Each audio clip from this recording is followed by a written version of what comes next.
everybody. Another Clare GA podcast, and with us here today we have Clare and Doonbeg legend Pat Hanrahan. I'm sure he's going to love the word being called legend. So Pat, how's everything with you in this COVID times? Well, very good, Michael. Yeah, we're doing okay. It's just not easy for anyone, but we're getting through it. I'm retired now, so I'm doing a little bit of work from home, and it's just good.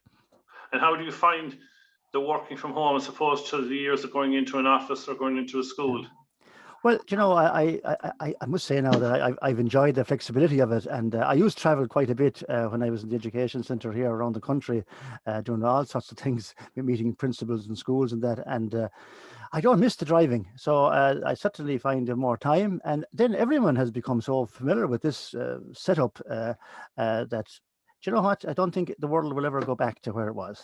Yeah. You look like an air traffic controller there now with the earphones and everything. Yeah. So. Well, yeah, I just like this. I just think it's more reliable than shouting into the computer. I just find it more comfortable, and I use it quite a bit every day, really. So. Okay.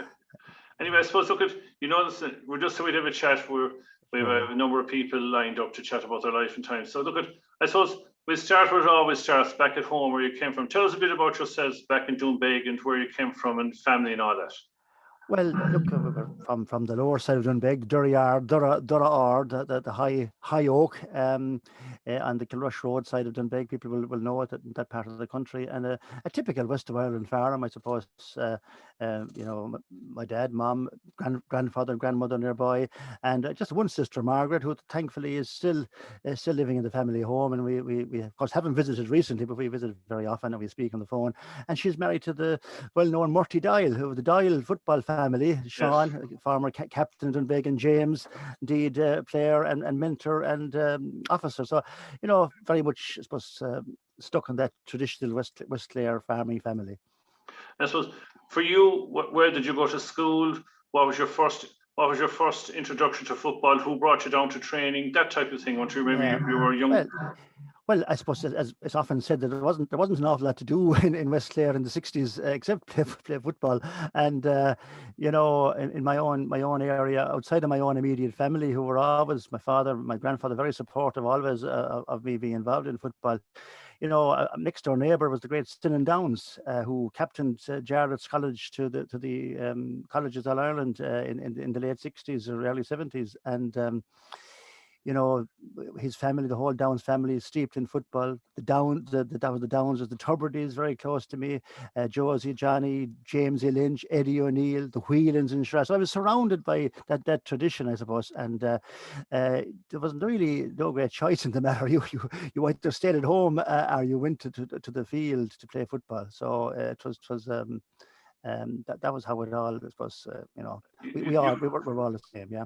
You grew up watching that great Doonbeg team of the 60s that dominated their football. They were either winning championships or they were in county finals. They were probably great role models for your generation. They were, and I suppose, I grew up with watching that group. I was young, but we went to all those matches, and I suppose, every parish had its own tradition, and Doonbeg had 3 teams for a long time, and it was only in '55 that they came together as one club, I suppose, under the Doonbeg banner, and they beat Innisfox in the county final, and that group did, I suppose, were a sort of legendary, in the parish. They were looked up to that group of people like Joe Hurley, the Dohertys, Monsignor Jude and Stephen, and many more, the Power, Dallow Power, James Power, all those fellas. We kind of looked up to those growing up, and they won again in '61, and I don't remember those matches, but you'd hear people talking about it. And then with the team of the 60s, in they were really, we thought at one stage that Doonbeg never lost a match. I actually took me a long time. Actually, it was, I know Paddy Nealon is on with you on this as well, and it was only around 1970 or so, or 71, when I suddenly realised that Doonbeg actually couldn't get beaten, because Shannon Gales came with a great team there in I think it was it 60, 70 and 71, and then Doonbeg came back again for 3 more in the early 70s. So we grew up kind of with that belief of that it was seldom we lost. So of course we got more practice I had left afterwards, but that was the tradition of the time. So we really were steeped in it, like, and it was just passionate about it from early on. From your own playing days, who are the players that you would associate yourself best with, or who are the leaders of your generation? Well, I suppose when I started playing, just that team were really kind of finished, really. But there was a few of them still about the place, I suppose, in the late 70s, and I suppose there was one unfortunate incident, I suppose, in the mid 70s there, I suppose, after 74, Doonbeg went down, and there was the split in the parish for a while, where Clahans and Doonbeg split, and it's I suppose there's a full program to be made on that, but like the ins and outs, you had very good people on both sides, of course, and it was more a frustration with kind of not sort of winning, I suppose, in that period. And Kilrush, of course, came along with a great team there and won 5 in a row.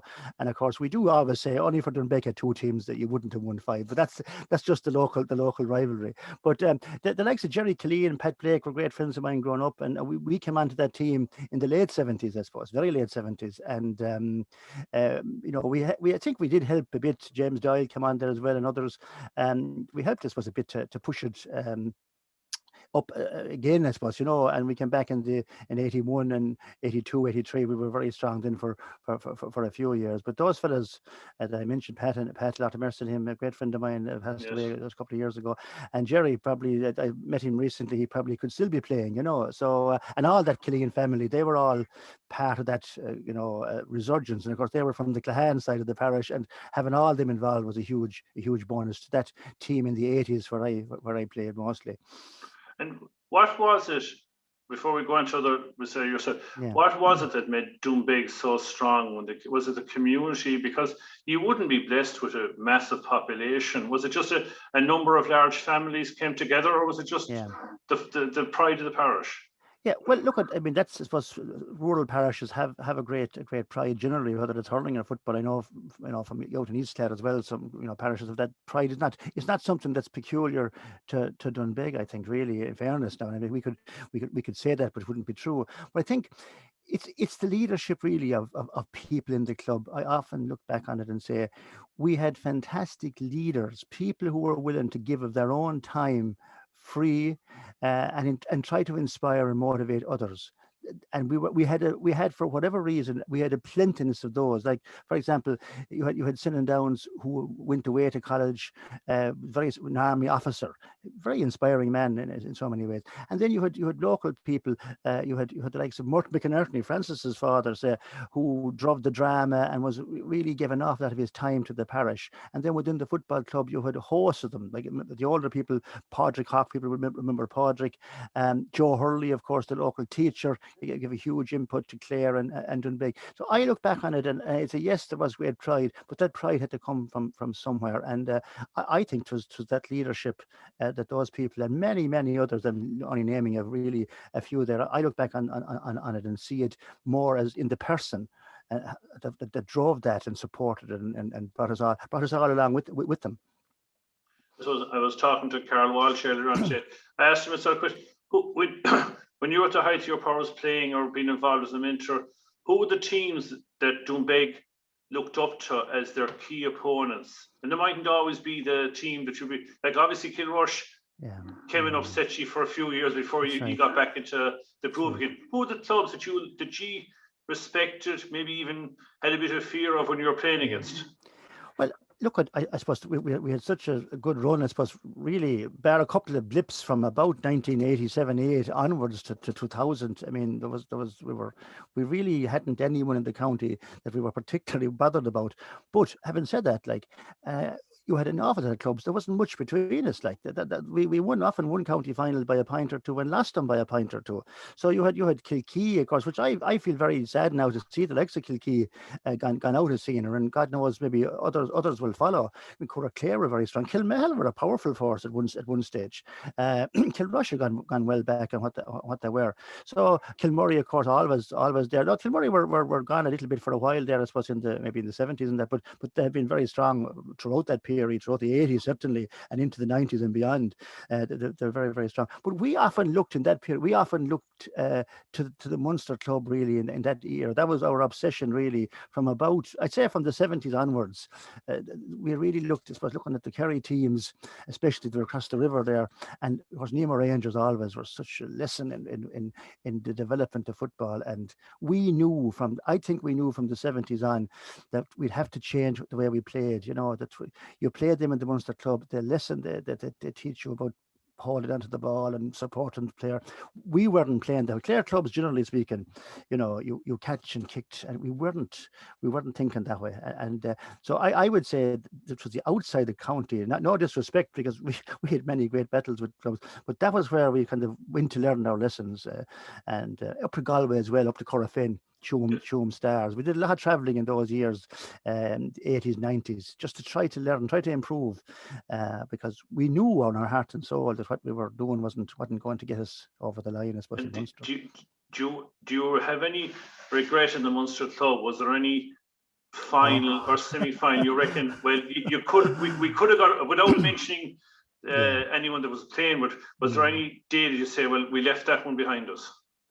Well, the one that I have a video of it here. I actually haven't looked at it in 20 years, but the 99 final, when we won it in 98 and to get to the final the following year, that's the one that stands out. Like the first day we had the match won, and we let them back into it for a draw, and they beat us well the second day. I still get a bit of a toss in the bed when I think of that one, because we were good enough at that stage. Now before that, there were other occasions. Maybe 91 we played Crokes in the final, and we probably weren't good enough, but a few selection mistakes maybe that day, but it was a process for us, and I remember Sean Whelan when we won it in 98. You could say, God, you must be delighted after. I said it's more a relief actually to finally, because we'd been beaten so often in it. We were in it so often, and of course always got beaten either the semi-final or the final. So it was a long road from the late 60s to 98 before eventually we got the damn thing. And the following year was having beaten Lawn Rangers down in Kerry in probably what was our best performance in the Munster club, to lose the draw. The drawing game was the disappointment really, because it was we had it won really that day, and the second day we weren't up for it, and we were well beaten. Because with respect, I suppose Clare clubs do quite okay in the Munster club when they get into the Munster club. Yeah. It's just we've lost so many finals by 1 point, 2 points, hard luck stories. That's right. We actually play better. We're actually at club level. We're as strong as most of them in the province. Yeah, well, if it was over the years, Nemo have been a little bit maybe ahead of everyone when they've come with those strong teams. But take them out of it, Clare clubs have done fantastically well against all other opposition. Nemo, you can't figure them out. When they come with a strong team, they are very, very strong, and they haven't been as strong maybe in recent times, but they had some powerful teams. But yeah, I mean Kilrush had a few terrible narrow misses in the 70s, and Kilkee had a very good run of it as well at one stage. And of course Kilmurray then have been outstanding in the Munster club, in absolute fairness to them. But I think our game did develop in Clare. We were a very traditional catch and kick county, and it is really only I say from the 90s on, that we began to develop our game to suit that type of football. You know what I mean? We were quite naive, really. Very good footballers individually, but we were quite naive. Even looking back at it, and I know the country, the Kerry team of the 70s began to change thinking in the Dublin team about how football should be played. Now people will say it's gone too far in the other direction now, and that's another story. But we certainly know that the current clubs, I think, are certainly playing the type of football that will be successful in club competitions.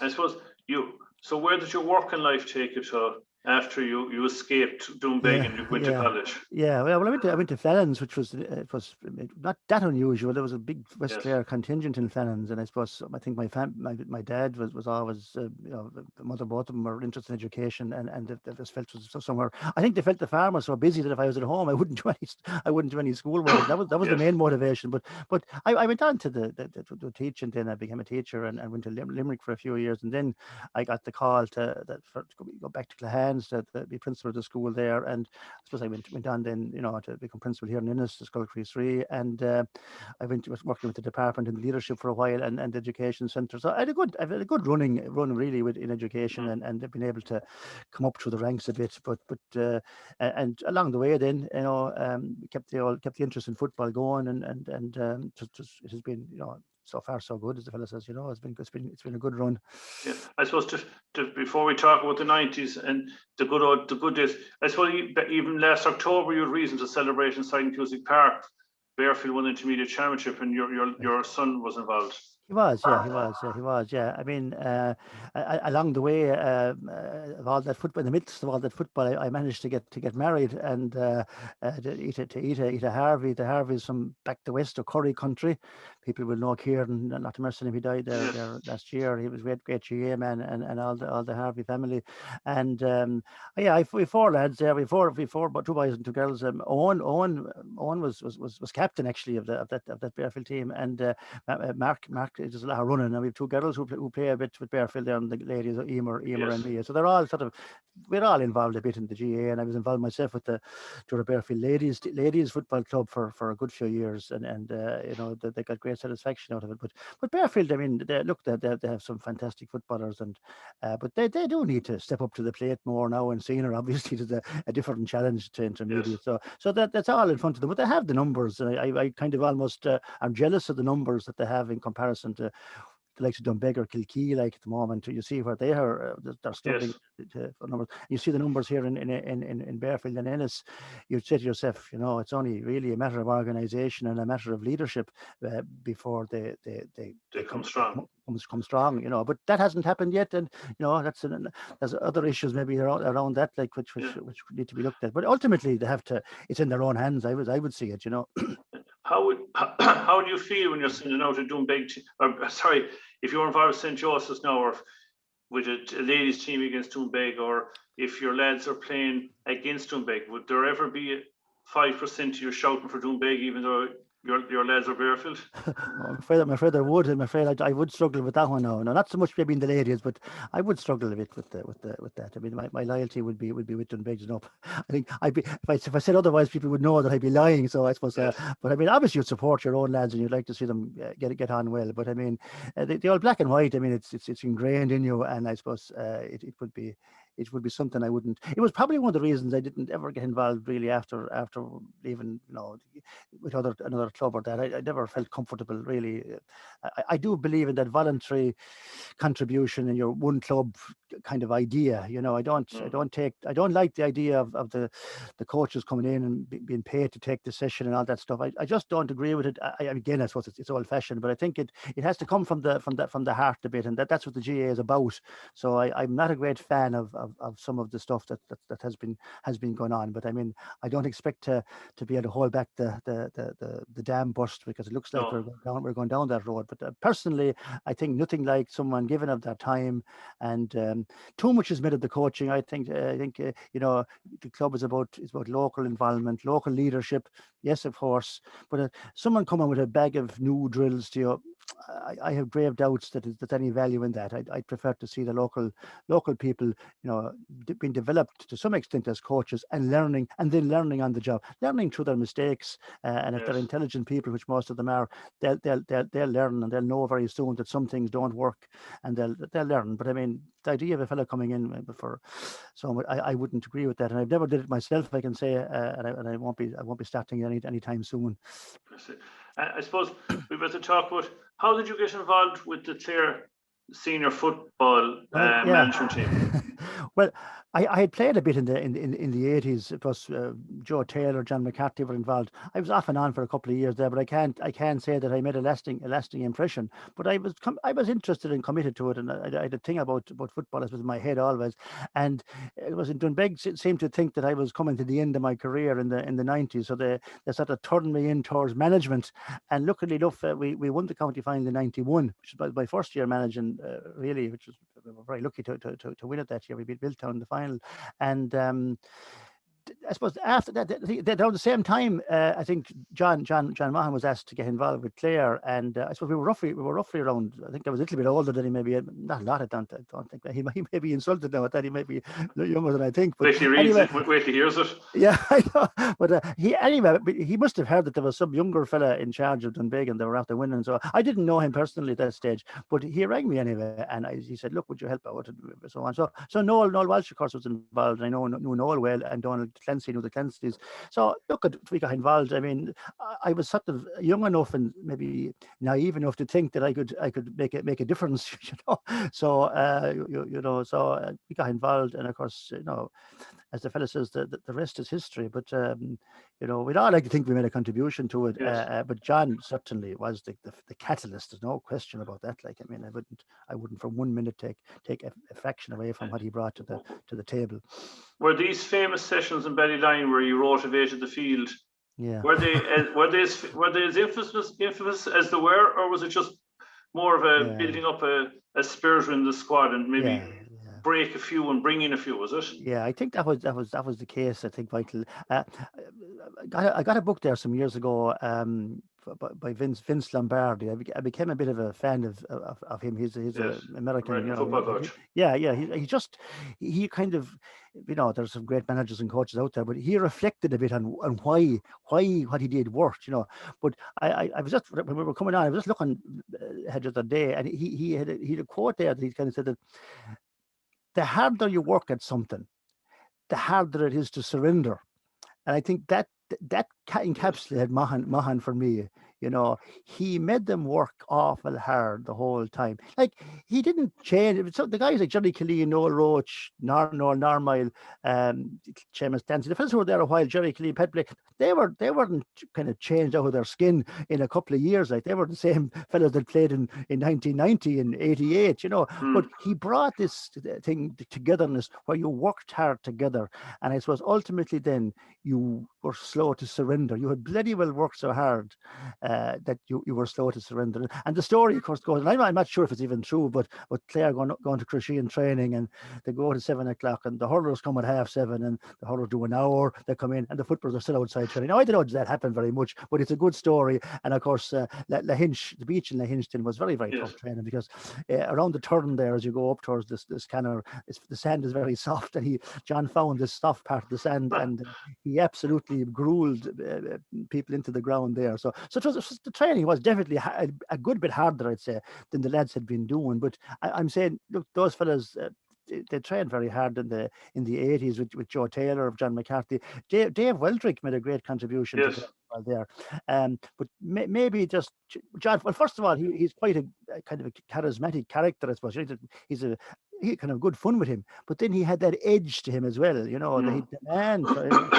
When John demanded stuff, you know, he was. I know that well, because I had him for 2 or 3 years above in the college. I was the sports officer. And I tell you, I got a fair education the first couple of days. It was, where is it? Where is it now? I want it now. Yeah, that's right. He used to always tell our physio, the physio would normally like to be called by their name, or expect to be called, you know, John, Mary, Tina, whatever. Medic. Very good. For the first 2 occasions, the physio didn't know who he was talking to. But he was. Was it? I suppose we're driving vision, John. Was it the army background, you think, that gave him that, or was it in his nature? Was it in him by nature? Well, look, it was in him by nature, but obviously the army training, you know, brought that discipline to him, I suppose, and the combination of his own natural kind of leadership skills, like he was an engaging person and still is, and then the army training then combined with that, I think you do need a bit of charisma, a bit of something different to be an inter-county manager. I mean, it's not all about hard work and training, and there's a bit more to it, I suppose. And he had those natural skills which were honed by the army, and you know, I think everything is in context. You know, it's contextual.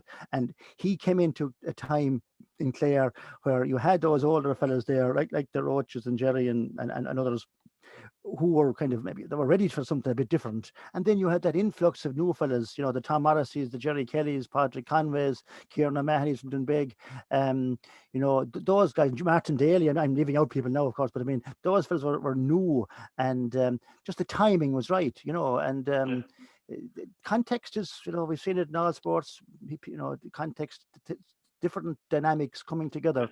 And I suppose everyone has dwelled on the 92 win. What was it like?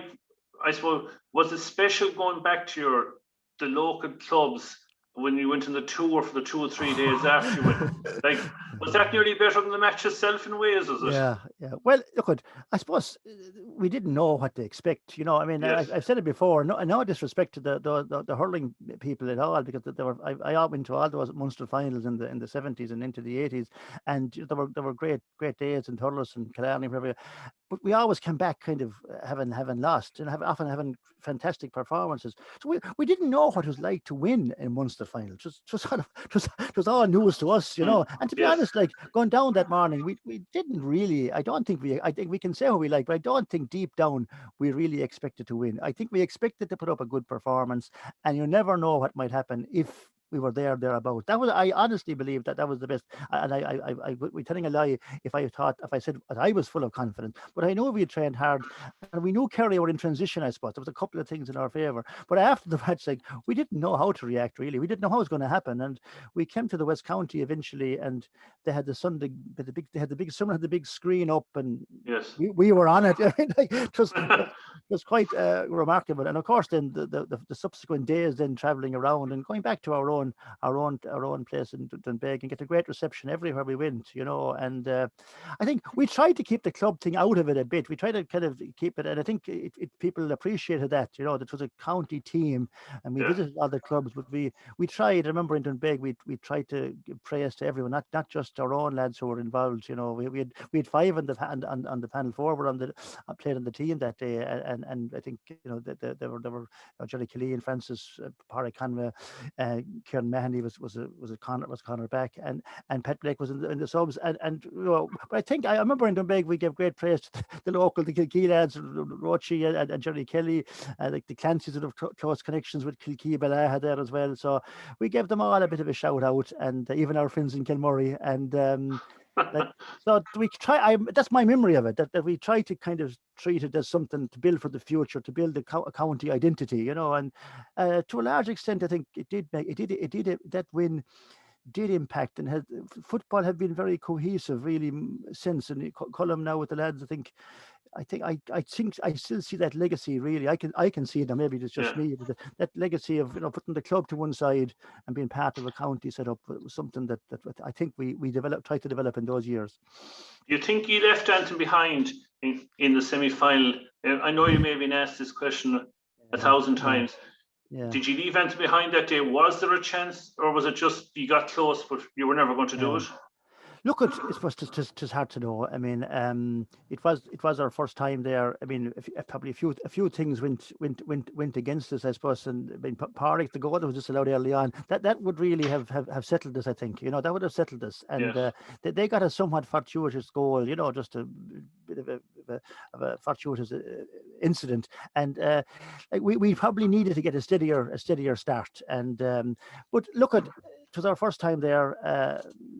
I don't know. I mean, Dublin were around a long time, and it was a big ask. It was a big ask, I suppose. But I do think we acquitted ourselves well, you know, and had a lot of good performances on the day. But we'd regret more probably the following year. Really, the loss to Tipperary was a big disappointment. Really, the following year in 90, when that was 94. I'm saying that was 2 years later. I suppose we lost to Cork in 93, but that was a tight match. Like, and it probably could have gone either way, like that day, you know.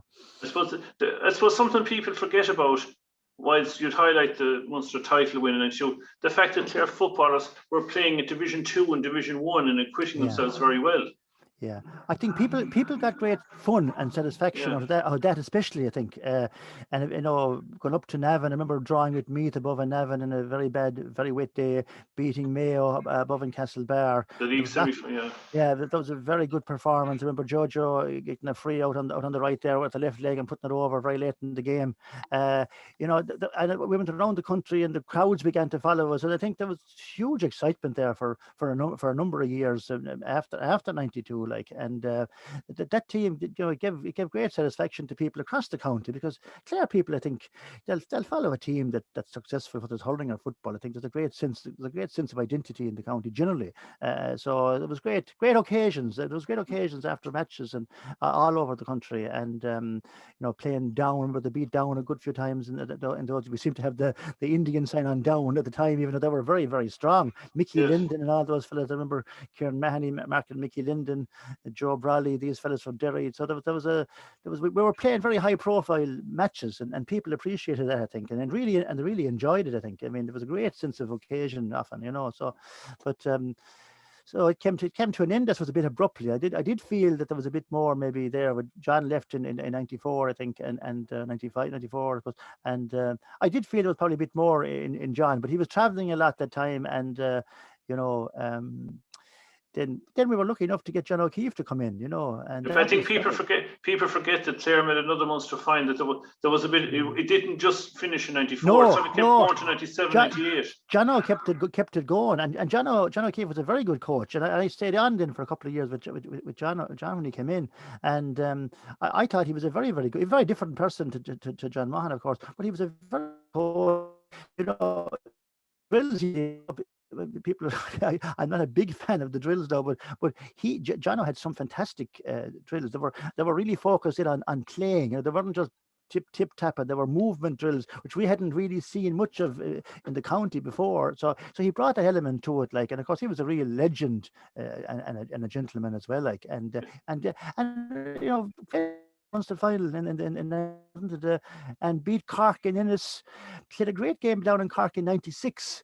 The day Padraig Conroy got hit by Stephen O'Brien, went to extra time and were beaten narrowly down in Páirc Uí Chaoimh in playing some of the best football I've ever seen a Clare team play. Was that a day Frank Lohan tugged out for you? It was, yeah. Frank came on and played well. Frank came on centre forward and played very well. I thought that was probably one of the best bits of football. That second half display that day was as good as I've ever seen a Clare team play ever. I mean, they just ran at Cork that day, and as I said, Padraig Conroy had an exceptional day. People who down there will remember it. Like, he just was all over the place, and eventually Stephen O'Brien got a hit at him, and they kind of caught him badly, and he kind of wasn't the same after that, So, but yeah, so that was an occasion now that again, and then the following year they got to the Munster final. I think Pat got a goal that day.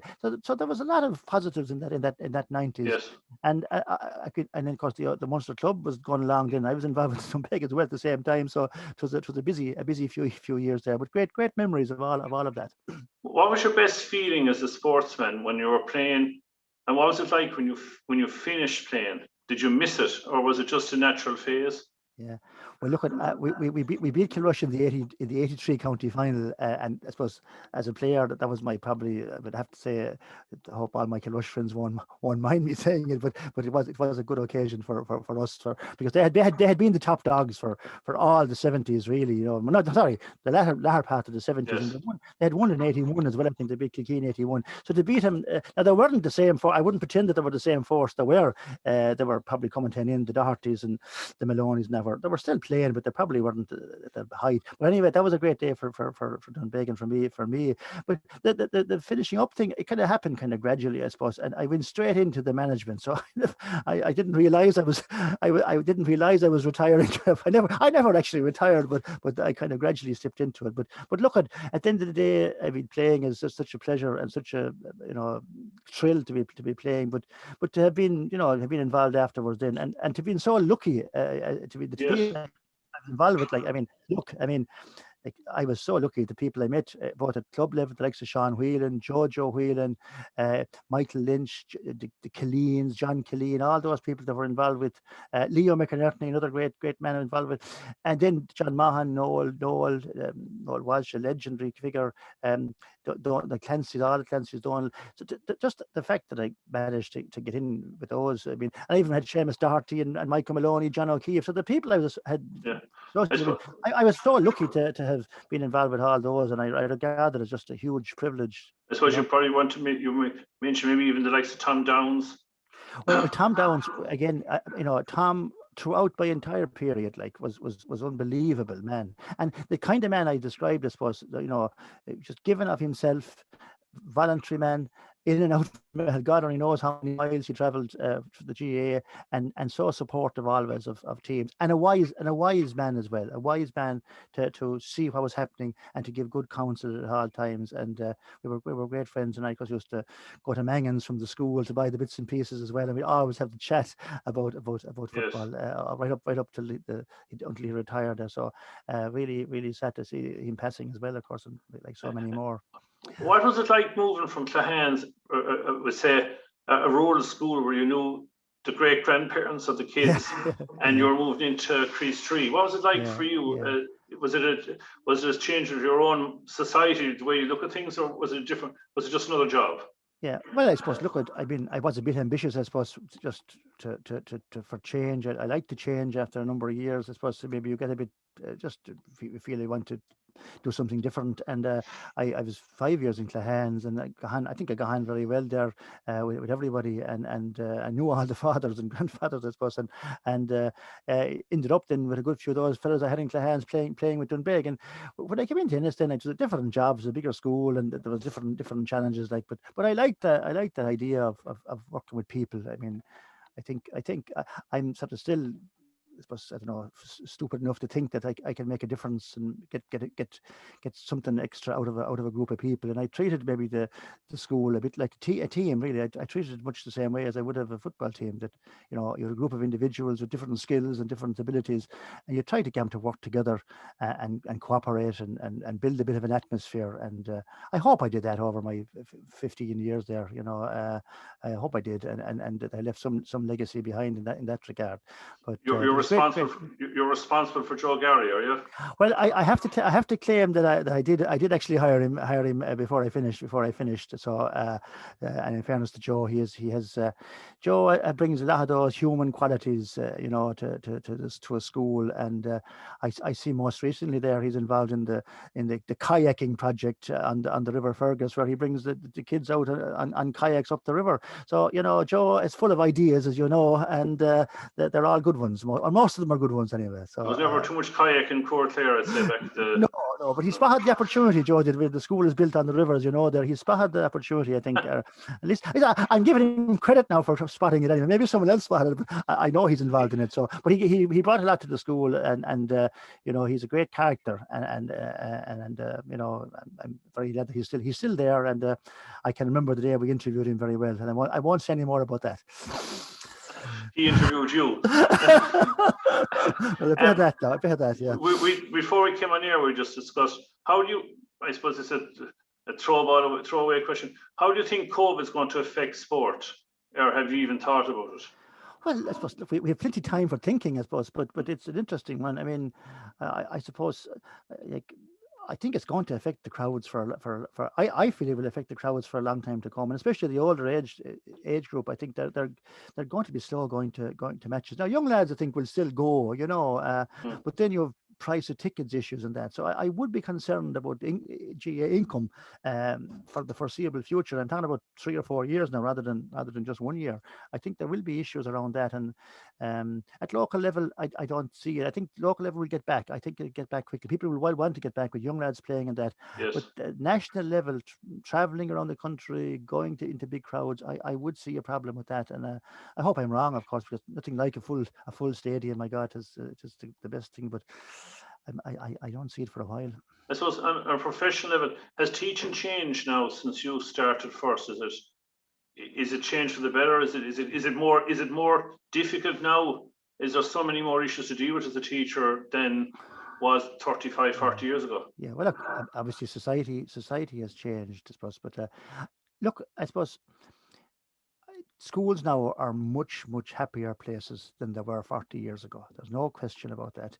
And I would say overall, teachers are much better qualified. They're doing a 4-year degree course as opposed to a 2-year course in the past. So whatever I know, people will say sometimes, that what are they doing? But actually, they're following quite an intensive course, and they do get quite a very good tutelage from the college in Mary Immaculate or Pat's or whatever else, and they're coming out, I think, with a very child-centered approach, I think, and whether your child has special needs or whether they're a bright and or in mainstream or whatever they are, I think they're getting a much better service now. And I think most schools as well have really stepped up and have shown their skills in the new situation with the online learning. I think schools have really stepped up to the mark.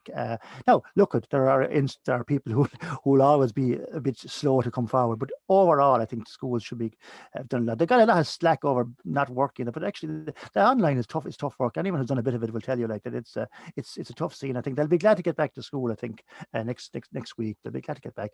But schools are better places, I think, and more humane places.